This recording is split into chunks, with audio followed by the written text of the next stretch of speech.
গণভোটে হা বলার জন্য আমরা একটু বেশি বলেছি, কিন্তু বর্তমান প্রধানমন্ত্রীও বলেছেন। যে ইলেকশন হলো, ওনারা দেখলেন যে কোনো কায়দায় হোক ওনারা মোর দেন 2/3 পেয়ে গেছেন।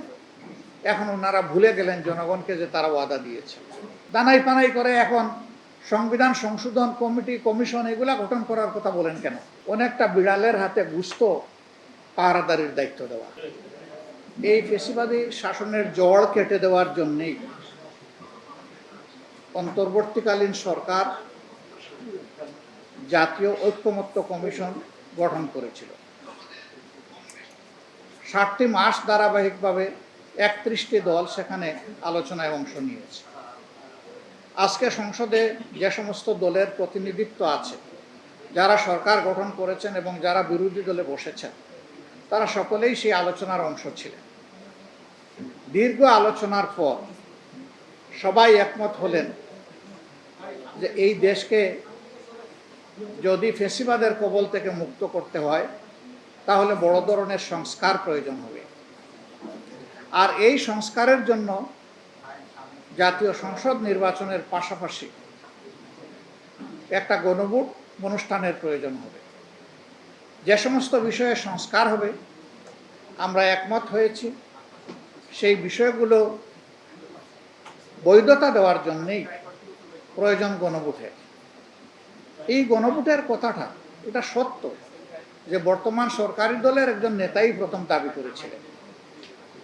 এটাও সত্য যে এটা আমরা সবাই এগ্রি করেছিলাম। গণভোটে হা বলার জন্য আমরা একটু বেশি বলেছি, কিন্তু বর্তমান প্রধানমন্ত্রীও বলেছেন। রংপুরের জনসভায় সেখানে গিয়ে আবেগ আপ্লুত হয়ে আবু সাইদকে সম্মানিত করতে গিয়ে তিনি বলেছিলেন যে গণভোটে আপনারা হা বলুন। আমরাও বললাম, তারাও বললেন, একমত হলাম গণভোটের রায় যদি হায়ের পক্ষে বিজয়ী হয় তাহলে যে দলই সরকার গঠন করবে বা জোট সরকার গঠন করবে তারা গণভোটের রায় বাস্তবায়নে বাধ্য থাকবে। কিন্তু না, যে ইলেকশন হলো, ওনারা দেখলেন যে কোনো কায়দায় হোক ওনারা মোর দেন 2/3 পেয়ে গেছেন। এখন ওনারা ভুলে গেলেন জনগণকে যে তারা ওয়াদা দিয়েছে। আমরা সংসদ আহ্বানের পাশাপাশি সংস্কার পরিষদেরও সভা আহ্বানের দাবি জানালাম। আমাদের দাবিকে তারা গ্রাহ্য করলেন। পরে আমরা নোটিশ দিয়ে সংসদে আলোচনা করলাম। তারা জবাব দিলেন, দিতে গিয়ে বললেন এইটা বাংলাদেশের সংবিধানে নাই এবং এটি হচ্ছে একটা অন্তহীন প্রতারণার দলিল। আমরা সংসদে জানতে চাইলাম এটা এই অন্তহীন প্রতারণাটা কে করলো, কি করলো, এটার কোনো জবাব পেলাম না। কিন্তু বেশি দিন সত্য চাপা পড়ে থাকে না।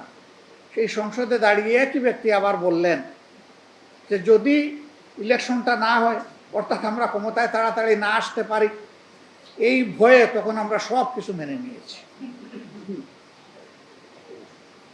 কি হলো তাহলে? প্রতারণাটা কে করলো? এখানে দাঁড়িয়ে অনেকেই বলে গেছেন যদি প্রতারণা বলতে হয় তাইলে তারাই জাতির সাথে প্রতারণা করেছে।